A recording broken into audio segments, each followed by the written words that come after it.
Greetings, my beloved brothers. This is your brother, Dr. Henry M. Carter, wishing you a day full of peace and prosperity. Peace and prosperity. I hope that you are planning your work and working your plan and giving thanks to the Creator for blessing you to wake up and see another day. There's a lot of people who didn't wake up in this physical body. They transitioned into the celestial body. And, we have to be grateful that we can still be in the physical body so that those around us who love us see us, because many of us are not spiritually tuned enough to see the energy and essence of our being, to see our energetic self. That's why we call it transitioning, because we transition from the physical to the energy, to the life force, to be absent of the body, right? That part, right?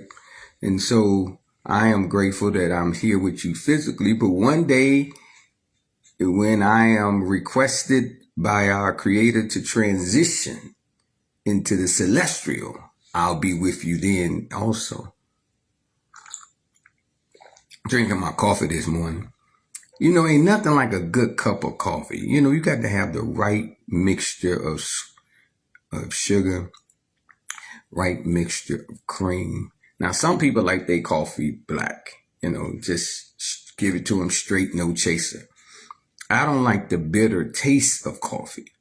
Now, there are some places that grow coffee beans, and they're able to take the bitterness out of it. I found the Jamaican Blue Mountain coffee to have less of a bitter taste. That famous franchise that everybody likes to go to, they roast their coffee real hard, right? And so it has like a bitter taste because it's roasted real dark. And so I have to really doctor up that coffee because it has a bitter taste. But today I made a great cup of coffee with the right mixture. And then I bought this flavoring that has no calories in it and no sugar. And you can pour it in your coffee and give it a little extra excitement. But I wanted to come to you all this morning to talk about a growth mindset versus a fixed mindset. A growth mindset versus a fixed mindset. And this philosophy came out some years ago about the importance of not getting stuck in a pattern of thinking. And many of us, we are stuck in a pattern of thinking. And we carry that thought on from one generation to another generation because we are stuck. You should be constantly gathering information, gathering experiences, gathering exposures, so that you can constantly reevaluate your thought process. The way I thought 20 years ago is not the same way I think today, because I have increased my education. I have increased my exposures. I have increased my experiences. And so it has changed my viewpoint. If you are thinking the same way you thought 20 years ago, you are mentally dead. You flatline. Just like on the heart monitor, when they trying to determine if a person is alive, the heart monitor go up and down. But when that thing goes straight across, you have flatlined. And some of you all have mentally flatlined. You are mentally dead. You think the same way you've been thinking for all of your life. You ain't changed. And when people see you, they say, you the same person. That means you dead. Because nobody should be the same person. Everyone should be evolving. And so growth mindset. dictates that we're constantly acquiring knowledge to have a better perspective on life. Those who don't grow, those who are flatlined, are called a fixed mindset. It is very difficult to talk to someone who has a fixed mindset. Another terminology for a fixed mindset is cognitive dissonance. Cognitive dissonance is when a person, you bring all the evidence, all the facts, all the truth, indisputable, and they still say, I don't believe it. That's cognitive dissonance. That's a fixed mindset. And you are just wasting your oxygen if you're talking to a person with a fixed mindset, who will refuse to grow, who refuse to broaden their perspective. When I was in college, a good friend of mine named Asmar, and Asmar was into martial arts, and he was teaching some of us brothers martial arts. And he would say affirmations and mottos and mantras. And he said, Confucius says, avoid loud and aggressive people, for a fool also has a story. Avoid loud and aggressive people, for a fool also has a story. And I think a lot of times we allow ourselves to be pulled into the gravitation of other folks who have a fixed mindset. It reminds me of something Jesus told the disciples when they asked him, Lord, what should we do if they don't accept your teachings? He didn't say argue with them. He said, kick the dust off your sandals and keep walking. Because Jesus understood, Confucius understood, that people with a fixed mindset has to come into the realization that their thought process is non-productive and there's nothing you can do. They have to grow into that. They have to evolve into that. And you need to avoid them, because if you don't, it's going to suck the spirit right up out of you. They're like a toxic vampire, just because it takes a lot of energy. Now, I try to expose people to different things. At this point in my life, because you get a certain age, you be like, whatever. Either they get it, they don't. When you're younger, you feel more compelled to argue and debate with people. When you get older, you really start saying, I'm just not in the energy to do that. I'm going to say what I mean, listen, learn, take the best of what I've heard, see if I can incorporate it, and leave the rest. Not saying that at some dispensation of time, greetings, brother, there's more. Not saying that at some dispensation of time, you can't use the knowledge that somebody is giving you. But if that knowledge is antiquated, if that knowledge is not relevant, meaning that it's coming out of a fixed mindset, that this person is telling you the same thing they've been saying for the last 20 years because they have not increased their education, their exposure, and their experiences, and you have evolved, because we outgrow people. There are people who stayed here and you went here. You outgrow people. So I don't argue with folks with fixed mindsets. I don't argue with folks who don't try to improve their knowledge. Because if you don't separate yourself, that person becomes like a black hole. They start pulling you from here down into their limited thinking. You don't want to be in a limited thinking. That's right, brother Bazemore. It's growth. And that's what I'm talking about today. Growth mindset versus a fixed mindset. We have to be in a growth mindset. Every day you have to wake up saying, what can I learn new today that I didn't know yesterday? I tell my students, we have to digest and regurgitate. Digest and regurgitate. You have to live, you have to learn, and you have to put it into practice. Live, learn, and put it into practice. Digest, regurgitate. And if you are stuck in a fixed mindset, you are slowly becoming extinct. You're becoming extinct. Because everything around you is evolving, but you staying the same. And that's why when you look at some of your friends you ain't seen in years who suffer from a fixed mindset, it looks as if their life is unproductive. They're not happy.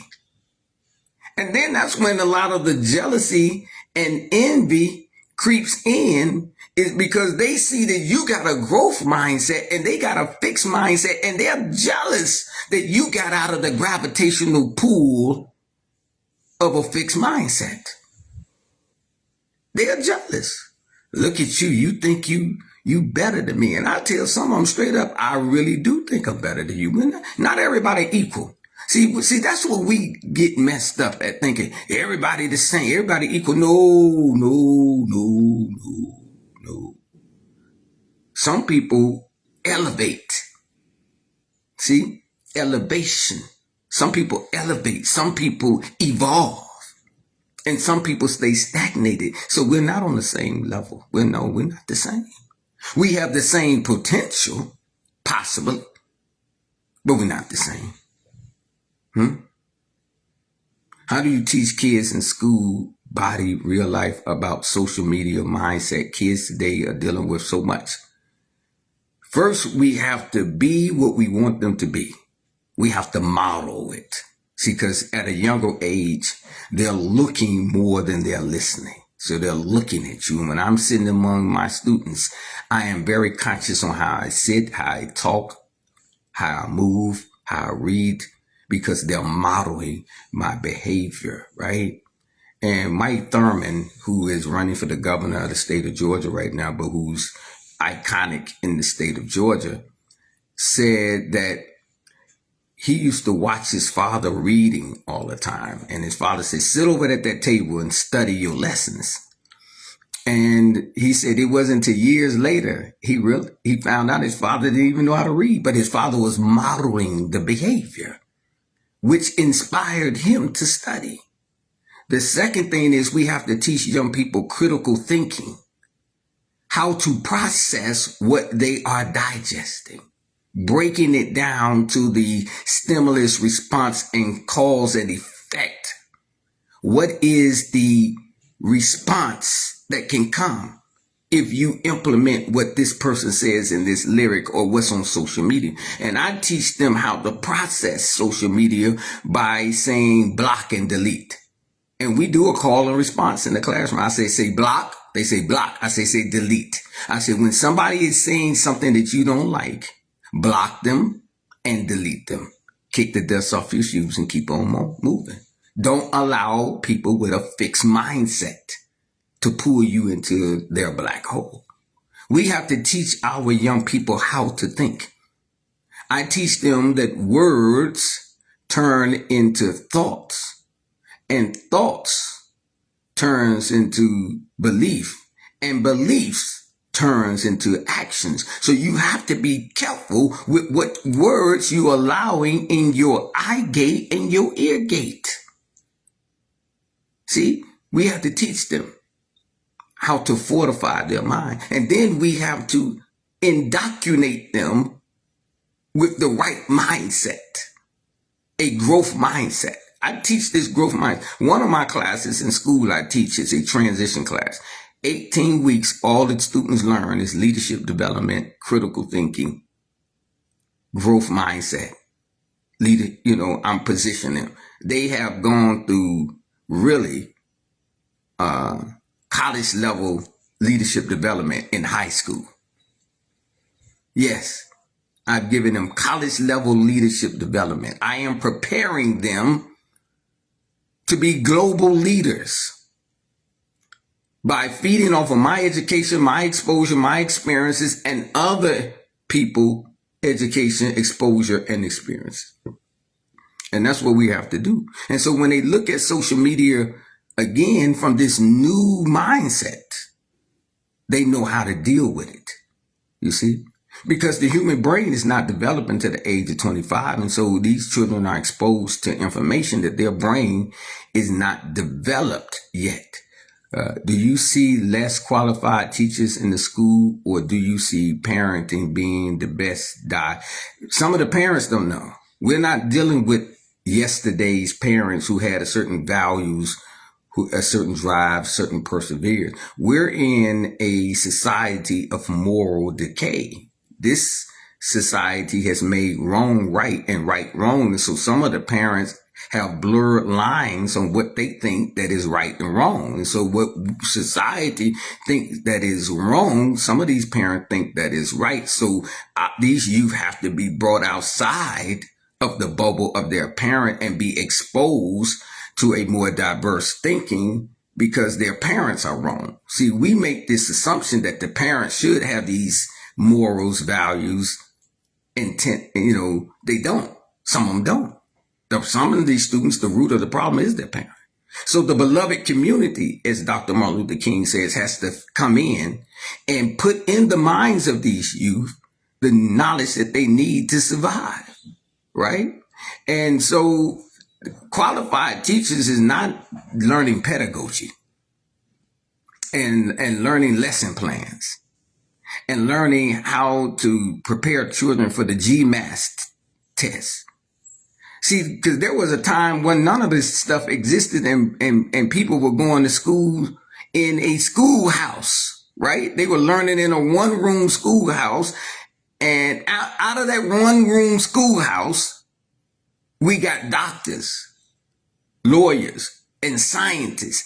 And each teacher had not gone to a formal college. It wasn't until later on where they standardized teaching. But before they standardized teaching with these credentials, we had black folks going to universities out of a one-room classroom being taught by somebody who had learned how to read and maybe was taught by a beneficent white person who took those who were in the house and slid them books and taught them books and taught them how to read. So they got a informal, formal education from their slave master who was liberal in their thinking and taught their slaves how to read and write. And then after slavery, those individuals became the teachers. And out of that knowledge, they were able to prepare those individuals to go on to colleges and universities. And then we began to acquire some of this. But my point is, teaching does not really require pedagogies. Because a lot of the charter schools prove this by coming outside of typical school districts, policies and procedures and doing innovative things like Ron Clark Academy, right? They be outside of the box, right? Outside of traditional pedagogy, because traditional pedagogy is not working. The so-called qualified teacher syndrome is not working. If it was, we would have higher math scores, higher reading scores, and all of that in the school system. We have technology. They got Chromebooks and all of these apps that they give them. It's still not working because we fail to understand how to develop human beings. See, you have to develop human beings. You have to teach the youth first how to love themselves, right? Because if I don't love myself, nothing you teaching me is going to be relevant to me. I have to see how what I'm learning helps me to love myself better, right? So I teach my students how to love themselves. And then I teach them how to develop for themselves. What do you want 5 and 10 years to look like for you? And this is how you get there. So when they love themselves, and I have to work on their mindset, I have to take the toxic thinking out of their mindset. And I have to reprogram them because they have the virus of stinking thinking that they got from their families, they got from social media, they got from movies, they got from music. I have to dissect their minds. I have these students every day, 5 days a week, for an hour and a half a day. And you mean to tell me if a teacher has a student for an hour and a half a day, 5 days a week for 18 weeks, that student is not different? Then the teacher has to make sure that they love themselves. See, because if a teacher loved themselves, then they would share that love with other folks. And that love for self means that I'm constantly striving to be a better version of myself tomorrow than I am today. See, we're modeling the behavior. I tell my students right now, I love myself. And because I love me, I can show you how to love you. See, be what you want them to be. And then I use environmental manipulation, because we are also influenced by what we smell, what we see, what we hear, right? And so I got diffusers in my room with vanilla smell coming out. When a student comes into my classroom, I ain't playing light jazz music in the background. My classroom has a natural earth tone appeal. The environment, we're able to dim our lights up and down. I have the lights dim because that bright fluorescent lights that they have mess with the minds of the youth. And it mess with the minds. So I create the environment. I create the tone when they first walk into the classroom, because we are controlled by what we see, what we smell, what we hear. And I control those things. Ain't no rap music. See, I see a lot of teachers who try to develop a rapport with young people by having the same music in the classroom that is poisoning your student. No, I expose them to different music that elevates their mind. They might come in the classroom and hear, "Wake up everybody, no more sleeping in bed, no more backwards thinking, no need thinking ahead." See, I'm playing that. I'm programming them. See, it's all about the art and science of human development. You're programming people, right? And when we program our youth, then they are better. Have you ever thought about this, Brother Bazemore? A military can take a man or a woman who ain't never carried a gun, and in 12 weeks have them battle ready to be deployed anywhere in the world to defend America's interests. How is it that they able to do that in 12 weeks and we can't do it in 9 months with a student? So I went and asked commissioned officers, what is it that you all do to create paradigm shifts and change the narratives in the minds of these soldiers that in 12 weeks after boot camp, they're ready to be deployed? They said 80% is psychological, 20% is technical. So our jobs as educators is 80% working with the youth mind, and 20% is whatever we teaching in the classroom. Yes, because they stopped them of everything because I was in the military. Yes, they control what you hear, what you see, how you eat, how you sit. I teach them everything.